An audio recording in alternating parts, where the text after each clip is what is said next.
FIM FM. Première sur l'info. Il est 18h sur FIM FM. Première sur l'info. FIM Soir. Le nec plus ultra de l'actualité du jour. Préparé et servi par la rédaction politique. Alpha Ousmane Soirée. Mesdames, Messieurs, bonsoir. Merci de choisir FIM FM pour vous informer. C'est l'heure de FIM Soir. Voici le sommaire. 9 autres Guinéens ont malheureusement perdu leur vie dans 2 accidents de la circulation, l'un à Mamou avec 3 morts et l'autre à Koundara avec 6 morts et plusieurs blessés. Le secrétaire général du syndicat du transport mécanique de l'Abbé est revenu sur les circonstances et appelle les transporteurs à la prudence. On en saura un peu plus dans l'Interland. Notre éditorialiste du jour revient sur la marche pacifique des journalistes qui a été étouffée dans l'œuf. C'est la pire défaite du gouvernement selon Habib Mberen Diallo. Son édito à suivre absolument dans cette session. Le président du comité d'organisation du Festival international de la liberté d'expression et de la presse est l'invité de FIM Soir. Inoussa Ouedraogo répondra sur place à Ouagadougou où se tient ce festival aux questions de notre envoyé spécial Hadjaka Debari. Ce sera vers la fin de cette session. C'est tout pour le sommaire. Le détail sera juste après le journal consacré à l'actualité nationale ce mercredi 18 octobre 2023. Avec vous, Arissa Tousso. Bonsoir. Bonsoir Alpha Ousmane et bonsoir à tous. FIM Soir. Plein feu sur l'actu. La totale de l'actualité nationale. Matinée mouvementée ce mercredi à Lambagny, des élèves d'un établissement privé ont affronté des forces de l'ordre et manifesté contre la destruction d'une partie de leur école. Il y a eu des blessés, mais aussi des arrestations. On parlera également de la plainte portée contre Ali Touré par Amadou Damaro Camara. L'ancien président de l'Assemblée nationale l'accuse d'insuffisance professionnelle. Et puis la drogue couche continue de faire des victimes en Guinée. Un autre jeune âgé de 19 ans vient de succomber après avoir avalé sa langue alors qu'il fumait avec des amis. Des acteurs de la société civile inquiets appellent l'État à agir, en misant notamment sur la prévention. D'autres infos vont compléter ces titres. Bonsoir et bienvenue à nouveau. Le quartier Lambagny a été le théâtre de violents affrontements ce mercredi entre les élèves d'une école privée et les forces de l'ordre. Selon nos informations, les élèves protestaient contre la destruction d'une partie de leur école. Plusieurs d'entre eux ont été blessés au cours de ces échauffourées et d'autres arrêtés par les agents. Sorikan Djabangoura. Cette manifestation a été spontanée. Des centaines d'élèves ont investi la route à la surprise générale des usagers. La raison n'est pas loin. Juste à 100 mètres, on aperçoit la clôture de leur école, démolie par un bulldozer, escortée par des gendarmes selon des témoins. Ibrahima Diaby est le directeur de cette école. Selon lui, il est inacceptable que la clôture d'une école soit détruite au profit d'un bar dancing. Le monsieur, l'objectif de ça là, c'est uniquement agrandir sa boîte de nuit.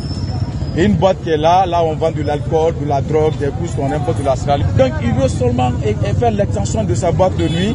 Mais pour faire ça, il faut barrer la route qui passe devant sa boîte et créer une route derrière pour pouvoir élargir sa boîte de nuit. Le chef du quartier, quant à lui, pense que le moment n'est pas opportun. Mais Mamadouba Bangoura parle plutôt d'une construction de maisons à étages et non une extension de bar. On attend que l'école ouvre ses portes pour venir casser la clôture de l'école. Je dis ça, c'est pas bon. Pourquoi pendant les vacances, il n'a pas exécuté? Il dit non, que l'État n'était pas prêt. Il y a un bar dancing sur le domaine. Mais il dit qu'il a donné ça à une de ses épouses. Que cette épouse-là veut faire une maison à étage. La zone est restée en ébullition pendant une partie de la journée, avec un bilan non négligeable. J'ai 2 élèves qui sont blessés. Il y a certains qui sont arrêtés par la gendarmerie et la police. Et il y a 2 qui sont actuellement à l'urgence. Et ensuite, vous-même, vous constatez le dégât qui est actuellement là. Le monsieur est venu. Le bar dancing a été complètement saccagé par des élèves aidés par certains citoyens. Dès après cette interview, le directeur de l'école a aussi été interpellé par des gendarmes en notre présence. L'ex-président de l'Assemblée nationale, je vous le disais dans les titres, a porté plainte hier contre le procureur spécial de la CRIEF devant le Conseil supérieur de la magistrature. Amadou Damaro Camara accuse Ali Touré d'insuffisance professionnelle. Maître Santiba Kouyaté, un des avocats de cet ex-député, a donc, dans l'émission Mirador de ce mercredi, affirmé que le procureur de la CRIEF agit au mépris de la loi, ce qui, selon lui, constitue un obstacle pour le bon fonctionnement de cette juridiction spéciale. Il annonce aussi que d'autres actions seront entreprises devant la justice contre Ali Touré afin que le droit soit dit dans cette affaire. Mbani Sidibé. Poursuivi pour des faits présumés de détournement de plus de 15 milliards de francs guinéens, l'ex-président de l'Assemblée nationale a récemment livré à la barre sa part de vérité. Amadou Damaro Camara a expliqué au juge qu'il n'a pris aucun franc dans ce montant. Au terme de l'audience, il a bénéficié de la part du juge une mise en liberté provisoire. Mais le procureur spécial de la CRIEF s'est opposé à cette décision en interjectant appel. Une énième opposition jugée de trop et inacceptable par l'accusé et ses avocats. Dans la plainte adressé au Conseil supérieur de la magistrature, Amadou Damaro Camara parle de manquements répétés de la part de Ali Touré. Maître Santiba Kouyaté est l'un de ses avocats. Monsieur le procureur spécial s'est pourvu en cassation pour s'abriter derrière l'article 80 de la loi sur la Cour suprême. Quand vous lisez cet article, le délai de pourvoi et le pourvoi ne peuvent être suspensifs que lorsqu'il y a mandat d'arrêt ou mandat de dépôt. Dans le cas présent, il n'y a pas de mandat. L'avocat de Amadou Damaro Camara pense que le procureur spécial de la CRIEF n'accorde aucune importance parfois au respect de la loi. Maître Santiba Kouyaté souhaite que le Conseil supérieur de la magistrature prenne ses responsabilités. C'est d'attirer l'attention du Conseil supérieur de la magistrature sur le manquement grave de M. Ali Touré résultant de son insuffisance professionnelle.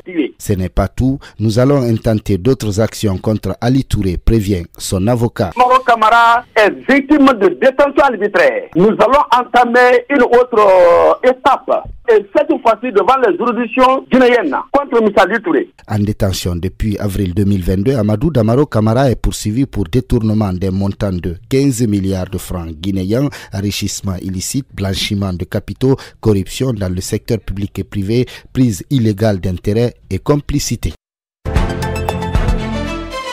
En procès des événements du 28 septembre 2009, 4 nouvelles victimes ont été auditionnées ce mercredi devant le tribunal criminel de Dixine avant la pause de la mi-journée. Il s'agit d'Abdul Karim Sow, de Mohamed Ali Fofana, de Tcherno Hamidou et de Mamadou Siré Diallo. Tous se plaignent de coups et blessures et pointent du doigt des forces de défense et de sécurité. Sekou Diatia Kamara.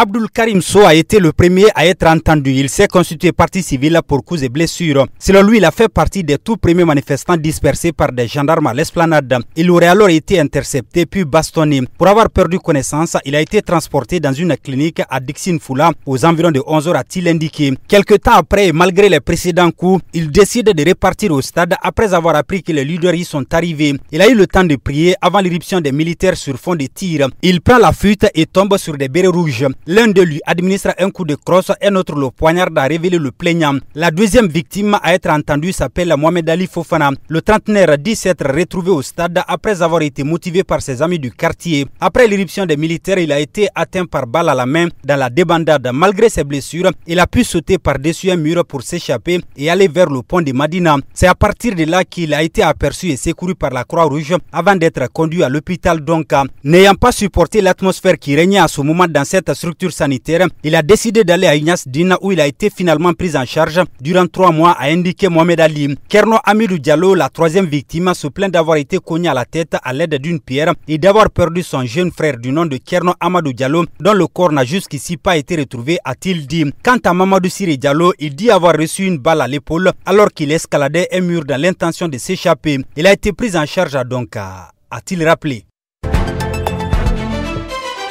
Et après la pause de la mi-journée, 2 nouvelles victimes ont aussi été entendues. Il s'agit de Tcherno Souleymane Diallo et de Lamine Camara.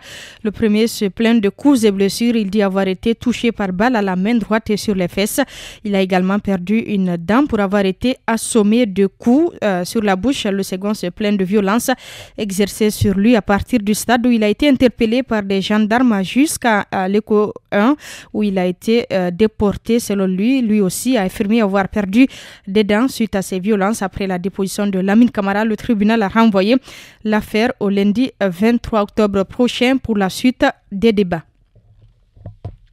Depuis un moment, les forces vives de Guinée sont silencieuses sur leurs revendications relatives au retour rapide à l'ordre constitutionnel. Mais selon le conseiller chargé de la communication de l'UFDG, des réflexions sont en cours pour adopter de nouvelles stratégies. Souleymane Souza Konaté.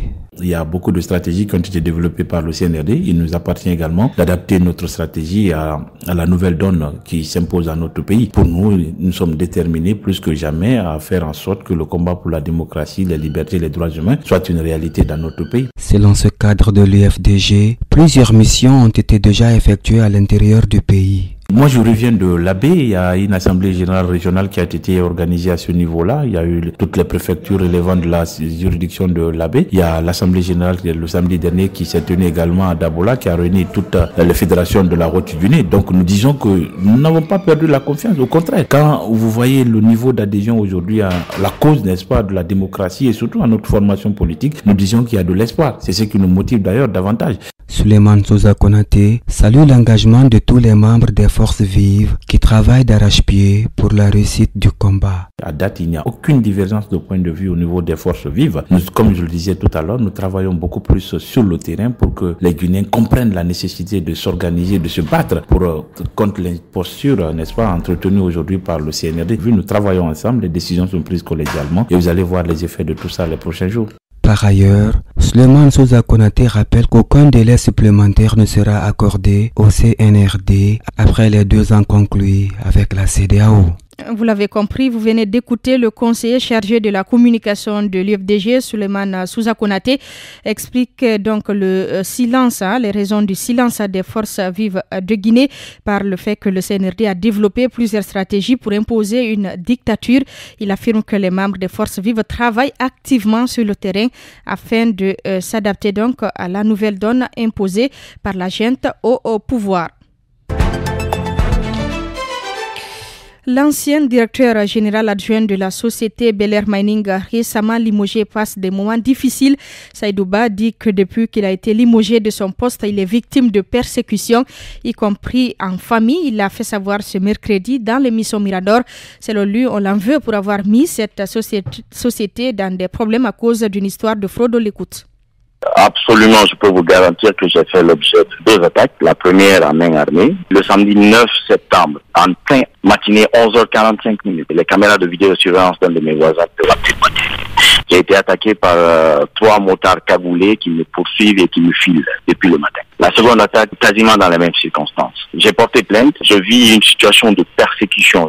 Et ma famille et moi-même, quelquefois, nous vivons pas chez moi. Dans mon domicile, on est obligé de vivre chez les voisins, chez des amis. Je peux pas le dire d'emblée, mais les faisceaux d'indices me font croire que c'est la situation actuelle dans laquelle je vis et la façon dont je me suis séparé avec mon entreprise, c'est ce qui me met dans cette situation actuelle.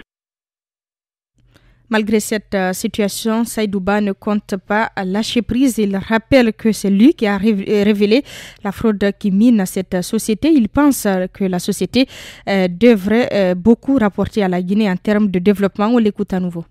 Et moi et les employés aujourd'hui vivent dans une situation de psychose généralisée. Il est interdit de prononcer le nom de M. Ba au sein de l'entreprise Bel Air Mining. Il était directeur général adjoint de cette entreprise. Ce qui me reste à faire, c'est de m'exiler. Et je ne le ferai pas. Je profite de votre antenne pour dire que pour rien au monde, je ne vais m'exiler de mon pays parce que quelqu'un a ses intérêts menacés et il veut que je parte. La situation de fraude, je peux vous assurer que c'est moi qui l'ai dénoncée. J'ai fait des lettres de dénonciation formelles délivrées par voie d'huissier aux différentes autorités. On aurait pu construire plusieurs écoles, plusieurs centres de santé avec cet argent-là. Les revenus des sociétés minières sont des dus, ils doivent les avoir. Mais s'il y a des fraudes qui font en sorte que nous on s'appauvrit, on va continuer à être le château d'eau de l'Afrique, on va continuer à être le pays, le scandale géologique, on ne sortira pas de l'ornière.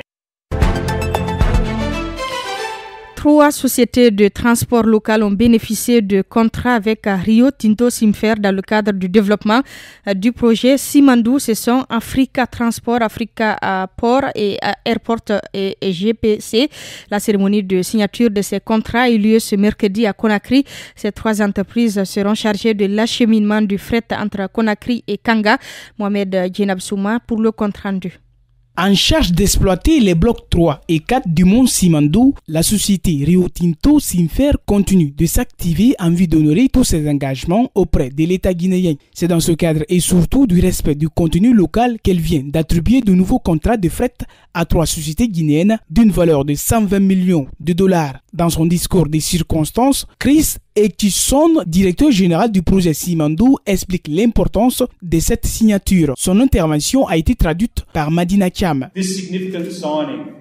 Cette signature importante marque une étape cruciale et stratégique dans notre projet ou nos ambitions de réalisation de notre stratégie d'engagement de construire une mine d'exploitation minière aux standards internationaux et de classe mondiale. Ahmed Tahe, le représentant d'Africa Transport, s'est réjoui de cette signature. Selon lui, cela va contribuer au développement de l'économie guinéenne. La signature de cet important contrat de transport va sans doute impacter positivement la vie de beaucoup de Guinéens et d'entreprises locales. Et en prélude de ce projet porteur, fédérateur et totalement innovant, la société Africa Transport compte doubler ses capacités opérationnelles par l'achat d'un nombre important de camions, tous équipés de caméras intelligentes et de systèmes GPS de dernière génération. Représentant du ministère de la Mine et de la Géologie, Mamadou Seydou Bari a réitéré l'engagement du département dans la mise en œuvre de ce projet. Il invite par ailleurs les entreprises contractantes à honorer leur engagement. J'invite à ces entreprises à persévérer, à travailler dans le cadre de la transfert de compétences, à recruter plus de Guinéens, à faire en sorte qu'il y ait plus d'impact pour ces communautés bénéficiaires de ces projets-là. Au nom de Monsieur le ministre des Mines,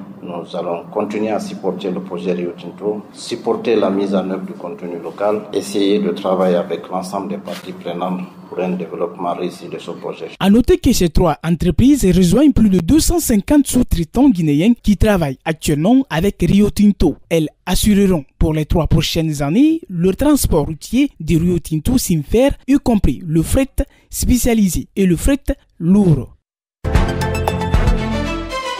Le programme alimentaire mondial a lui procédé ce mercredi à la présentation du rapport d'évaluation de son plan stratégique en Guinée sur la période 2018-2024. L'occasion a été mise à profit pour échanger avec ses partenaires, le ministère du Plan et de la Coopération internationale, notamment sur le futur plan stratégique 2024-2029. La rencontre a été présidée par la ministre Rose Pola Prissemoual Kalidaouda Daffé.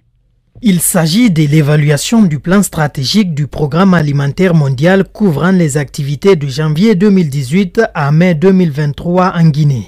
L'impact qu'elles ont eu en matière de sécurité alimentaire et en nutrition. Pour Dr Lim, représentant pays du programme alimentaire mondial, l'objectif du PAM est clair: investir dans l'autonomisation des communautés et les cantines scolaires. Notre activité est anti-scolaire et malnutrition pour les enfants et mamans, et aussi de résilience. Donc nous faisons beaucoup d'activités et maintenant c'est un atelier très important pour évaluer notre dernière 5 ans et planifier de nouveaux projets. La nécessité d'améliorer la coordination avec d'autres acteurs afin de renforcer davantage l'expertise technique du PAM en développement agricole est pressant. D'où l'intervention de Félix Akebo, représentant pays de l'UNICEF, qui a porté la voix du système des Nations Unies en Guinée au cours de la cérémonie. Aujourd'hui, plus que jamais, il est primordial que nous réfléchissions ensemble à des solutions conjointes pour atteindre une situation de sécurité alimentaire durable en République de Guinée. Pour y arriver, les Nations Unies restent déterminées à soutenir le gouvernement guinéen dans cette quête fondamentale. Après l'évaluation du plan stratégique exécuté en 5 ans, les partenaires ont été informés de la préparation du nouveau plan stratégique du PAM allant de 2024 à 2029. Rose Pola Prissemoual, ministre du Plan et de la Coopération internationale, est satisfaite. Ce rapport nous indique les activités qu'ont pu mener le programme alimentaire et sur cette question, nous sommes satisfaits sur les résultats. Il y a des points de recommandation que nous allons prendre le temps d'analyser pour que les nouvelles orientations puissent s'y accorder pour de meilleure efficacité du programme d'appui du programme alimentaire mondial. Cette rencontre coïncide avec la célébration cette année du 60e anniversaire du programme alimentaire mondial au niveau international. PAM Guinée reste à cet effet déterminé à éradiquer la faim dans le pays, conclut le représentant pays.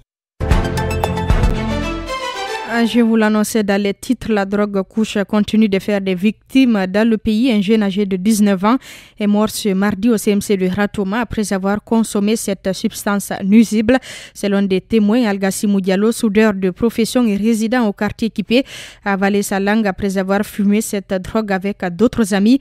Une situation que déplore le responsable du centre d'aide aux jeunes en situation difficile contre la drogue. Réagissant dans l'émission Le Grand Virage, Yamoussa Bangoura dresse un tableau sombre de la consommation des stupéfiants par la couche juvénile. On l'écoute.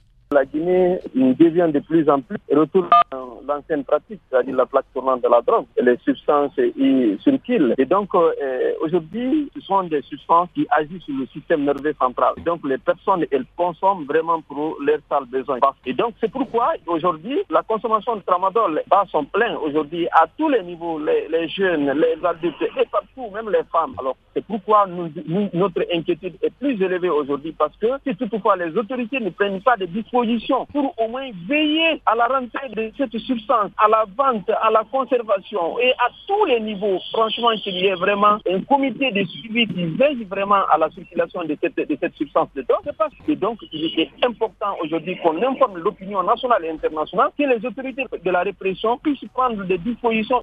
Pour lutter contre cette pratique, cet acteur de la société civile invite l'État à miser sur la prévention. Yamoussa Bangoura interpelle aussi les parents. On l'écoute à nouveau. Même hier, j'étais avec les responsables des autorités du plus haut niveau. Et le cadre, je faisais le plaidoyer parce que le problème que nous avons aujourd'hui, il faut se dire, toutes les saisies de drogue ne sont pas centralisées à un seul endroit. Ça, c'est un problème majeur. Donc, cela veut dire que les saisies de drogue ne sont pas sécurisées. Deuxième problème que nous avons aujourd'hui, la répression, les autorités donnent de la valeur, des moyens à la répression et tout en laissant la prévention. La drogue, elle est méconnue par bon nombre de ses consommateurs. Il faut automatiquement changer la pyramide, c'est-à-dire donner la chance, donner les moyens, accompagner les acteurs de la société civile pour pouvoir sensibiliser, informer, pour pouvoir faire comprendre les jeunes, les adultes, faire comprendre les dangers liés à la consommation de la drogue. À Daboula, faute d'enseignants, les élèves du lycée collège Bari Diawadou sont sévrés de cours dans cet établissement. 80% du personnel enseignant sont des contractuels qui ont donc décidé, vous le savez, de bouder les salles de classe pour réclamer le paiement de leur arriéré de salaire. Selon le coordinateur régional de la Maison des associations et ONG de Guinée, plusieurs établissements publics de la région de la Haute-Guinée vivent la même situation. Joint par notre rédaction, Sekouba Traoré interpelle le président de la transition sur la situation de ces enseignants. On l'écoute. Nous avons un sentiment de regret. C'est pas seulement dans le cadre de l'espèce de Daboula. La situation se répercute sur l'ensemble du territoire national et notamment à Kankan ici. Dans la région administrative de Kankan, je vous le dis, la totalité des charges horaires revient aux enseignants contractuels. Et si ces enseignants contractuels ne sont pas intéressés au cours en termes d'éducation, en termes d'instruction, ce qui veut dire que alors nous risquerons d'avoir encore une année alors sans vie. Je vous le dis en connaissance de cause. Actuellement, la sentinelle de l'éducation actuellement en République de Guinée et notamment en Haute-Guinée, de Daboula et autres là, et en passant par Kankan et Mandiana, Sigiri, et surtout le pivot à Sigiri se trouve tenu par les enseignants contractuels. Donc si l'État n'aménage pas la situation, le sort des enseignants contractuels, et ce qui veut dire que l'année scolaire est bafouée. À l'instar des autres établissements d'enseignement supérieur à l'université de Zérékoré, la rentrée a bel et bien été effective ce lundi. Mais cette année, le nombre d'étudiants est très élevé, ce qui a poussé les autorités universitaires à scinder les étudiants en deux groupes. Le premier étudie pendant la journée et le second pendant la nuit. Une situation qui, selon le recteur de la dite université, est due à un manque d'infrastructures. Mahawai Vassila a joint au téléphone Dr Oumar Keïta. Suivez. C'est une rentrée universitaire pas comme les autres à l'université de Zérékoré. Cette année, ce sont entre 3500 et 4000 étudiants qui y vont suivre les cours. Dr Oumar Keïta est recteur de l'université de Zérékoré. La rentrée a été effective hier. Toutes les dispositions ont été prises conformément aux instructions du ministère de l'Enseignement supérieur. Les emplois du temps étaient disponibles dès hier à 8h. Tout le corps professeur était présent. Les salles de classe disponibles. Selon Dr Oumar Keïta, Keita, son établissement fait face à un problème d'infrastructure, ce qui, dit-il, constitue une difficulté dont l'université a du mal à résoudre. Nous n'avons pas de difficultés majeures. La seule difficulté qu'on a, c'est que cette année, on reçoit quasiment 2000 étudiants. Dans ce contexte, on est confronté à l'insuffisance d'infrastructures, notamment le manque de salles de classe. Donc, il a fallu qu'on aménage un petit peu pour que certains groupes pédagogiques soient programmés pour le soir et d'autres le matin. Une solution alternative qui n'impacte pas le bon déroulement des cours, soutient Dr Oumar Keita. Non, mais pas du tout. Ils sont venus pour étudier, que ce soit le matin ou le soir. Voilà, nous avons tout ce qu'il faut en termes d'éclairage. Les salles de classe sont sonorisées. Donc, même si les cours se tiennent le soir, ça pose pas de problème au niveau des étudiants. Pour pallier au problème d'infrastructure à l'université de Zérékoré, 2 blocs supplémentaires vont être construits au sein de l'université, précise le recteur de la dite université. À Sigiri, une femme est accusée d'avoir empoisonné un bébé de 48 heures. Les faits se sont produits mardi dans la localité de Kinyenkoura. Selon les informations, la mise en cause aurait agi par jalousie en profitant de l'absence de la maman du bébé pour passer à l'acte. On écoute les explications de Dr Abdoulaye Bachir Koundé, il est médecin. Il y a une femme qui est accusée d'avoir empoisonné le bébé de 48 heures. Le lien qui est entre la femme qui répond au nom de Djeneba Traoré, qui est accusée, et la femme du bébé même qui a trouvé la mort, qui répond au nom de Maria Mata. Il y a trop de rivalités entre ces deux femmes, c'est connu par le village. La femme, comme il y a ces rivalités entre ces deux femmes, la femme voulait aller se laver. Et en partant, il a appelé son petit enfant. Il lui a dit de rester dans la concession auprès de son frère, qui lui va se laver. La femme qui est accusée, quand il a compris que la femme est partie se laver, il a commissionné le petit qui était à côté de son petit frère. Donc c'est avant le retour de son petit frère, donc l'enfant avait trouvé presque la mort. Mais ce qui est paradoxal, on a vu l'enfant a changé de couleur. Il y avait des brûlures autour de la bouche, tout ce qui est par rapport à la consommation d'une substance nuisible, une substance chimique surtout, on a vu ces signes-là. Donc plus l'odeur même des substances utilisées. Selon le médecin, la mise en cause a nié les faits articulés contre elle. Toutefois, Dame Djeneba Traoré a été mise aux arrêts pour des fins d'enquête. On écoute à nouveau Dr Abdoulaye Bachir Koundé. Le restant des poisons là, c'est qu'on appelle lambda, c'est un insecticide qui est utilisé par les femmes qui font légumes et consorts là. Donc c'est ça qu'il a utilisé. Mais le reste était dans sa chambre, on a vu, et l'odeur qui était là et l'odeur qui avait des poisons là, c'est la même chose. Donc cela nous a inquiété beaucoup. C'est pourquoi elle a été retenue comme présumée d'abord. Donc on l'a demandé pourquoi ça. Elle a dit non. Elle a dit qu'il ne sait rien au départ, mais après quand des paroles sous paroles, elle dit non, qu'elle a accusé même sa fille de 4 ans. C'est cette fille qui aurait donné la substance chimique là à l'autre enfant en pensant que c'est du lait. C'est la police qui va faire le reste. C'est là où on a soupçonné. Un dossier à suivre donc avec la rédaction de Film FM. Pour l'heure, Film Soir se poursuit. Merci à vous, Arissa Tousso, pour toutes ces informations nationales. Vous reviendrez dans quelques minutes pour d'autres infos, cette fois internationales. D'ici là, Film Soir se poursuit. Film Soir, le nec plus ultra de l'actualité du jour. Préparé et servi par la rédaction politique. Alpha Ousmane Soirée. À suivre dans quelques instants ces 2 cas d'accident qui ont fait 9 morts à Mamou et Koundara. D'ici là, voici d'abord notre sujet dans les coulisses du jour. Film Soir. Coulisses. Les couloirs d'un événement du jour.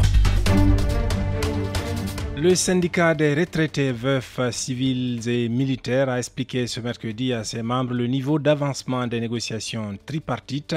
Il a fait à travers une conférence de presse tenue à la Bourse du Travail. Cette démarche qui a été saluée par les retraités a permis à ceux-ci d'évoquer leurs conditions de vie. Mariam Djomboba pour plus de détails.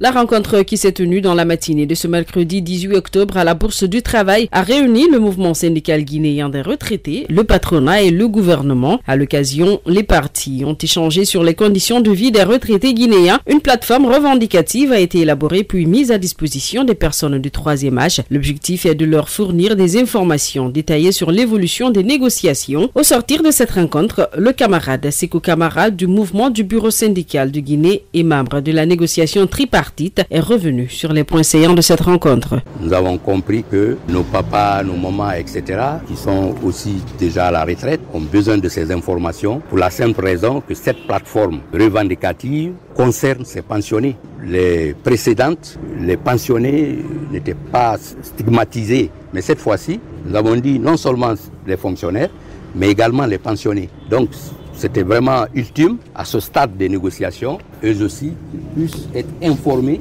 des déroulés autour de cette table de négociation. Sékou Beka Bangoura, retraité de son état, se réjouit de cette rencontre et encourage le mouvement syndical à plus de vigueur. Quand on m'a recruté il y a bientôt 20 ans, ma pension, ça n'a pas atteint 1 million.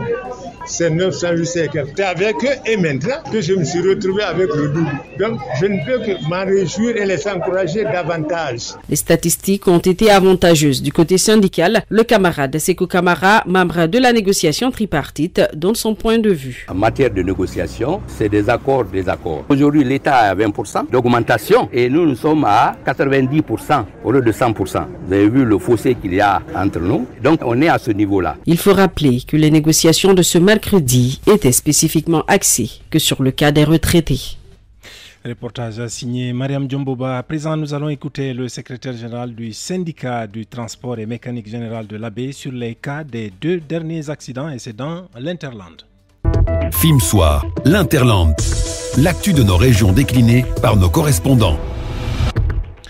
9 personnes, je vous le disais, ont péri dans 2 accidents de la circulation hier mardi. Le premier s'est produit à Mamou avec un bilan de 3 morts et le second drame à Kifaya, une localité située dans la préfecture de Koundara avec cette fois 6 victimes. Selon nos informations, plusieurs blessés graves ont été aussi enregistrés dans ce deuxième accident. Le secrétaire général du syndicat du transport et mécanique générale CNTG, l'AB, joint ce mercredi au téléphone est revenu sur les circonstances avant d'inviter les transporteurs à la prudence. C'est l'élément Interland réalisé par Amadou Ribari. La liste des victimes d'accidents de la route s'allonge à Koundara. Un terrible accident s'est produit ce mardi dans cette préfecture qui relève de la région de Boké. Selon nos informations, c'est un bus transportant une dépouille en provenance de Ziguinchor, une région du Sénégal qui s'est renversée à la suite d'une crevaison de pneus. 6 personnes ont malheureusement trouvé la mort sur place et d'autres blessés conduits dans des hôpitaux, rapporte Maître Tanou Nadel Diallo, secrétaire général du syndicat des transporteurs routiers de l'AB. À 50 km de Koundara, le pneu de ce bus a éclaté en pleine course. Le bus est tombé. Il y a eu 6 morts, y compris le chauffeur. Donc, il y avait eu des blessés. On a pris le corps qu'on ramenait à Kouramangui. On l'a enterré dans ce petit village qui était à côté. Les 5 autres victimes, on les a déposées à Kouramangui. Il y avait eu 16 blessés. Et ceux-ci ont préféré, comme ils viennent tous du Sénégal, ils ont préféré qu'on les ramène au Sénégal pour qu'ils prennent des soins adéquats à leurs blessures. Selon ce responsable du syndicat des transporteurs de l'AB, les victimes sont originaires des sous-préfectures de Lafou, dans la préfecture de l'Elouma et Kouramangui, dans la préfecture de l'Abbé. Maître Tanouna Del Diallo déplore la récurrence de ces cas d'accidents sur les routes. Il invite les usagers à la prudence. C'est un constat partagé. Nous avons le manque de respect de la code de route de plusieurs chauffeurs. Nous avons l'état dégradant des routes, des multiples problèmes en principe. Mais le manque de respect de la code, ça fait partie. Et puis l'état des routes aussi, ça fait partie. Et puis les véhicules aussi, parfois c'est des vieilleries, bon, on vit de ça, donc ça aussi c'est un défaut. Au même moment, nous avons appris qu'un autre accident s'est produit sur la route nationale Kindia-Mamou. Là aussi, 3 personnes ont péri et des blessés enregistrés. Amadou Ribari sur ces cas d'accident à Mamou et Koundara. Avant la 1-2 qui reçoit aujourd'hui un confrère de guinématin.com qui a traité un sujet sur l'appel lancé de l'ONG Amnesty International à l'endroit des autorités judiciaires guinéennes demandant l'abandon des charges retenues contre les journalistes. Voici d'abord le Transinfo avec vous, Arissa Tousso. Bonsoir. Bonsoir Alpha Ousmane et bonsoir à tous. Film Soir, Transinfo. Film Soir au diapason de l'actualité en Afrique et dans le monde. L'opposant sénégalais Ousmane Sonko a repris sa grève de la faim qu'il avait arrêtée début septembre. Il s'agit, a-t-il expliqué sur les réseaux sociaux, du seul moyen de résistance possible dans sa situation actuelle. Cette grève de la faim a pour objectif de marquer sa solidarité avec ses militants, je cite, injustement arrêtés pour avoir exprimé leurs opinions politiques. Certains seraient privés de tout contact avec leurs proches. L'homme politique sénégalais qui, lui, est détenu depuis fin juillet est accusé notamment d'avoir appelé à l'insurrection. En Ouganda, un couple de touristes et leur guide ougandais ont été tués par balle hier dans la soirée. Le drame s'est produit dans le célèbre parc national Queen Elizabeth. Le triple meurtre n'a pas été revendiqué, mais la police soupçonne les forces démocratiques alliées, un groupe islamiste ougandais qui a fait allégeance à l'État islamiste. Celui-ci opère depuis des années, depuis la RDC, de l'autre côté de la frontière. Abdel Fattah al-Sisi a mis en garde ce mercredi contre un exode massif de Palestiniens de Gaza vers l'Égypte. C'était lors d'une réception du chancelier allemand aujourd'hui au Caire pour le président égyptien. Pousser les Palestiniens à quitter leur terre est une façon d'en finir avec la cause palestinienne aux dépens des pays voisins. Depuis des jours, des centaines de camions sont bloqués, il faut le rappeler, dans le désert égyptien du Sinaï, faute d'un passage pour les quelques 2,4 millions de Gazaouis, alors qu'il y a urgence, alerte l'OMS. Pendant ce temps, le Conseil de sécurité de l'ONU a rejeté ce mercredi une résolution condamnant la guerre entre le Hamas et Israël. C'est à raison d'un veto des États-Unis qui reproche au texte de ne pas mentionner le droit d'Israël à se défendre. Et c'est dans ce contexte que Joe Biden est arrivé dans la matinée en Israël, quelques heures après la frappe meurtrière sur un hôpital de Gaza. Le président américain, qui a été accueilli par le Premier ministre, est venu apporter son soutien à Israël. Film Soir se poursuit. Merci à vous, Arissa Tousso, pour toutes ces informations sur le continent et dans le monde. Donc, nous poursuivons Film Soir avec la une de Film Soir, la une de les manchettes des médias d'ici et d'ailleurs. La une de reçoit ce mercredi, comme je vous le disais, le directeur de publication du site d'information La Guinée.info, ce n'est pas Guinée Matin. Avec Ibrahim Assouri Diallo, nous parlons de cette sortie de l'ONG Amnesty International qui appelle les autorités judiciaires à abandonner les charges retenues contre les journalistes arrêtés lors de la manifestation organisée lundi dernier par les hommes de médias contre la restriction du site d'information guinématin.com. Notre confrère est déjà en ligne. Bonsoir Ibrahim Assouri Diallo. Oui, bonsoir chers confrères, bonsoir à vos millions d'auditeurs. Merci pour votre disponibilité. Alors, les charges retenues contre 13 journalistes ayant participé à un rassemblement pacifique doivent être abandonnées. C'est le titre d'un article que vous avez traité et publié dans les colonnes du site d'information laguinée.info. Quelle est la teneur de cette sortie de l'ONG Amnesty International ? Oui, il faut dire que c'est Fabien Hoffner, qui est chercheur au bureau régional d'Amnesty International pour l'Afrique de l'Ouest et du Centre, qui a donc réagi ce mercredi par rapport à l'arrestation et à l'inculpation de nos confrères. Il faut le rappeler qu'il était un nombre de 13 à l'occasion de la dernière marche pacifique que le SPP a donc voulu organiser et qui malheureusement a été réprimée par les forces de l'ordre. Alors, selon lui, cette nouvelle répression de ce rassemblement témoigne de la volonté de la junte militaire de faire appliquer sa décision, il faut le rappeler, du 13 mai dernier 2022, interdisant tous les rassemblements et museler les personnes et médias qui dénoncent les atteintes répétées au droit de réunion et de la marche pacifique. Et selon ce chercheur au bureau de Amnesty International pour l'Afrique de l'Ouest et du Centre, l'interdiction générale de la manifestation décrétée par les autorités de la transition est contraire aux normes internationales de protection des droits humains qui lient notre pays aux autres institutions et donc Amnesty International. Au nom de cette organisation internationale, il a demandé l'abandon des poursuites contre nos confrères qui sont au nombre de 13 qui, il faut le rappeler, doivent être normalement jugés cette semaine selon le procureur près du tribunal de Kaloum, chers confrères. Alors, il faut aussi dire que, outre... Allez-y. Oui, allez-y. Allez-y, s'il vous plaît. Je disais outre cette demande de Amnesty International à travers Fabien, ce monsieur a exhorté les autorités de la transition à organiser, à garantir le droit de la liberté d'expression et rétablir le droit de réunion et des marches pacifiques, comme c'était le cas il y a quelques années auparavant, chers confrères. Alors, Ibrahim Assouri Diallo, jusqu'où compte aller l'ONG Amnesty International si toutefois son appel envers les autorités sur la liberté d'expression n'est pas entendu? Bon, pour le moment, aucune décision majeure n'a été annoncée, mais il faut dire que Amnesty International est une ONG internationale dont la voix porte très loin.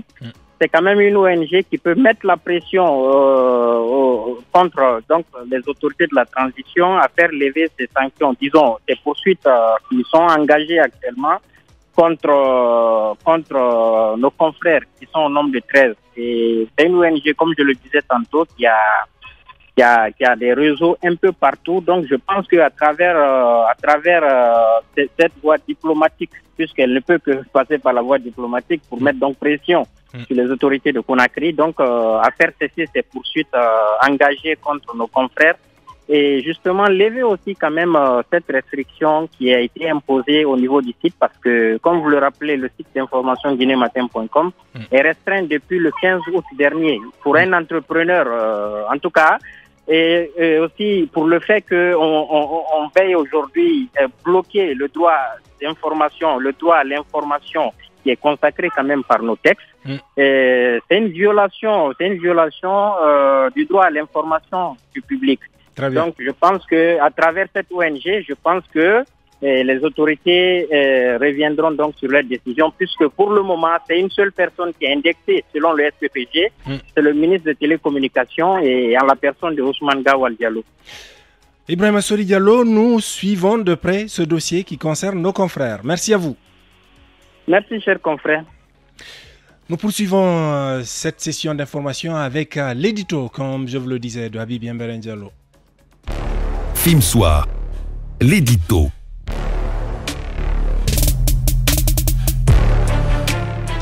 On reste même dans le même cadre. La marche pacifique des journalistes a été étouffée dans l'œuf. Des journalistes ont été brutalisés et conduits mani militari au commissariat puis au tribunal.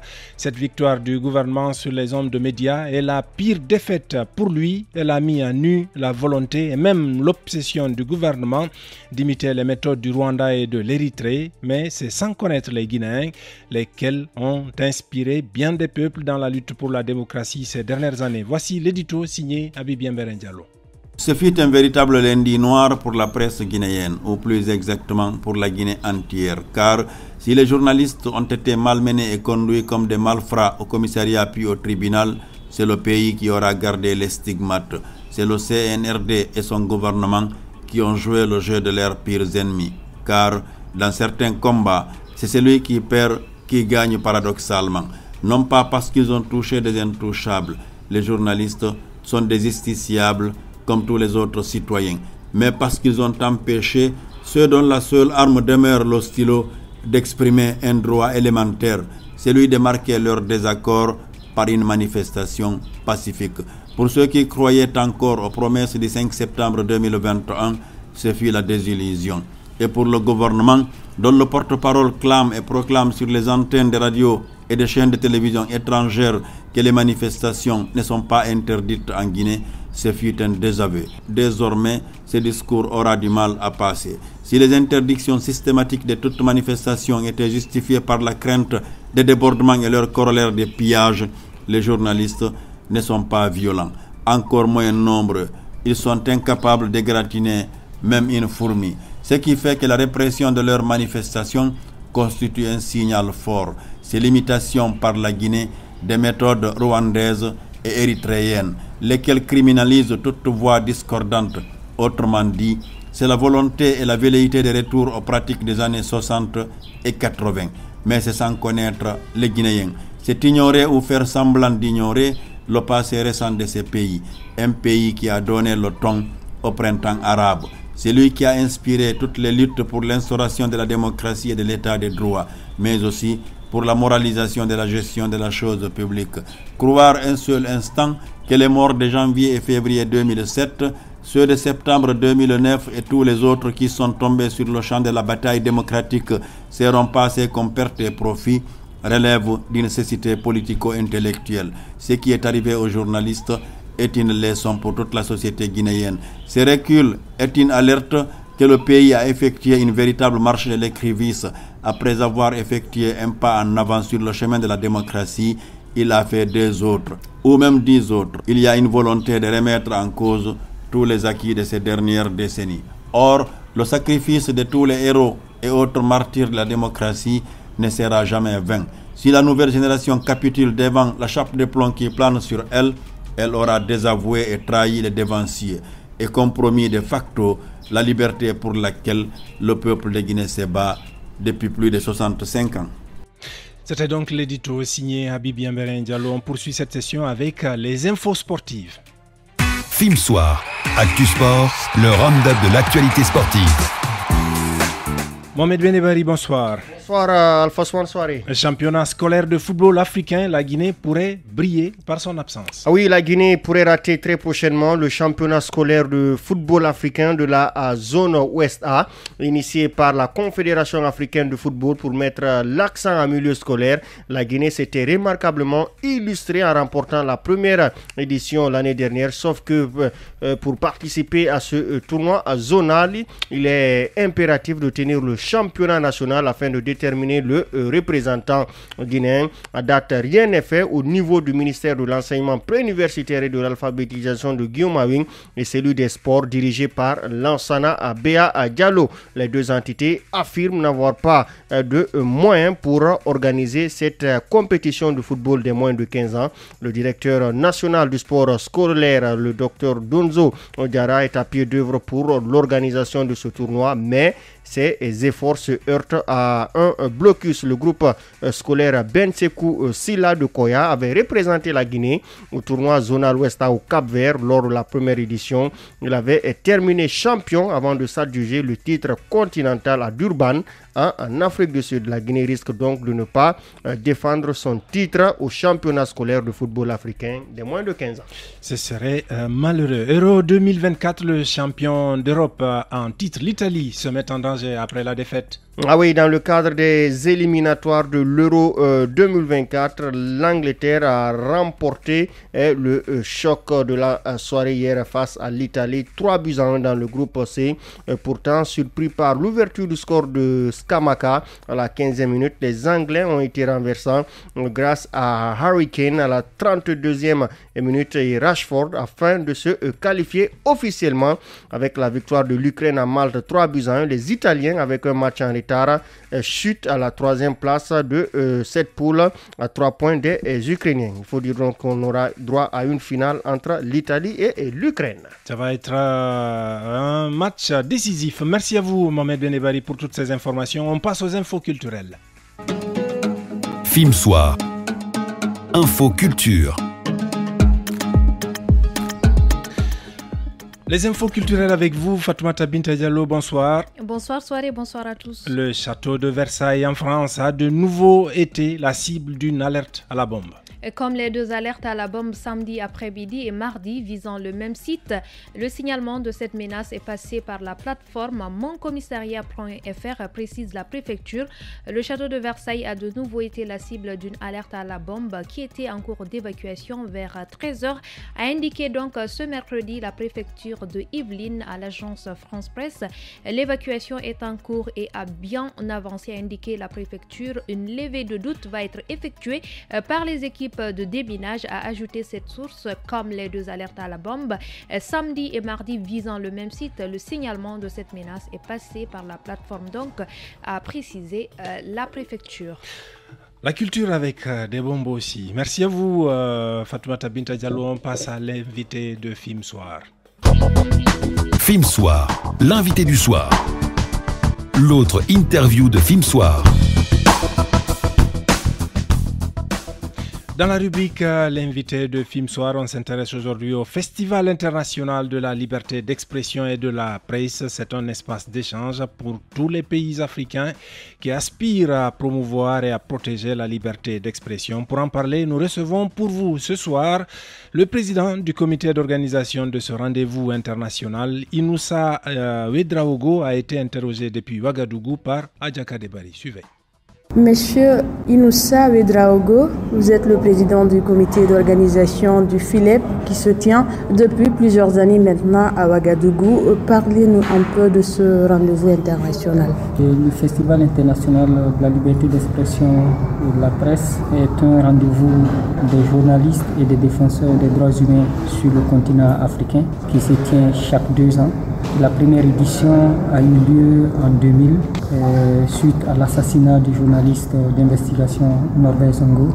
Des journalistes et des défenseurs des droits humains se sont retrouvés à Ouagadougou et ils se sont dit comment on fait pour nous retrouver régulièrement et pour rendre hommage à ces journalistes qui sont tués sur ce continent, mais aussi à des journalistes qui sont emprisonnés, qui rencontrent des difficultés diverses dans le cadre de l'exercice de leur métier.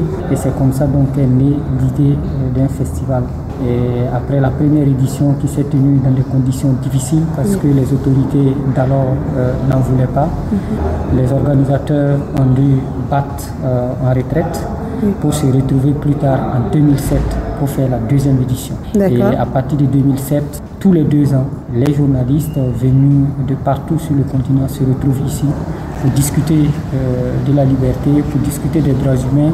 Et nous sommes en 2023 à la 10e édition et ça se passe bien. Nous avons 33 pays d'Afrique et du monde qui sont à Ouagadougou en ce moment donc, pour réfléchir autour donc, de la problématique des médias, des conflits et de la cohésion sociale sur le continent africain. D'accord, justement, vous essayez de pérenniser au fil des ans ces actions en faveur de la liberté de la presse en Afrique. Et c'est quoi la particularité de cette 10e édition ? La particularité de cette 10e édition, c'est qu'elle se tient à un moment où plusieurs pays sur le continent, notamment dans le Sahel, sont en proie à l'insécurité. Et c'est au terrorisme, avec toutes ces conséquences liées aux déplacés internes, aux réfugiés, etc.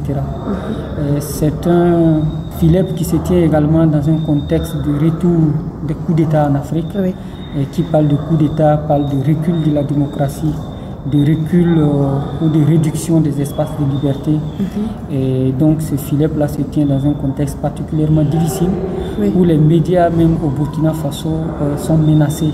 D'accord, monsieur Ouedraogo. Au même moment, en Guinée, des journalistes se font arrêter, brutalisés pour avoir organisé une marche pacifique visant à protester contre le blocage de certains médias en ligne. Ceci à l'appel du syndicat de la presse, dont le secrétaire général n'a pas été épargné. Comment vous réagissez face à cette autre attitude des autorités guinéennes de transition? Non, nous ne pouvons que regretter cette façon brutale d'amener les journalistes à ne pas exercer leur métier. Nous pensons toujours que le dialogue doit prévaloir en toutes choses. On peut ne pas être d'accord avec la façon dont les journalistes travaillent, mais s'il y a une chose dont on ne peut pas accuser les médias en Afrique, c'est qu'ils sont tous patriotes. Ils aiment leur pays. Ils font leur travail en âme et conscience. Nous savons qu'au sein du monde des journalistes, il y a aussi des brebis galeuses, comme on peut en trouver dans tous les secteurs d'activité. Autant il y a des militaires pourris, autant il y a des policiers pourris, autant il y a des médecins pourris. Il y a aussi en notre sein des journalistes qui ne font pas bien leur travail et il faut les dénoncer également.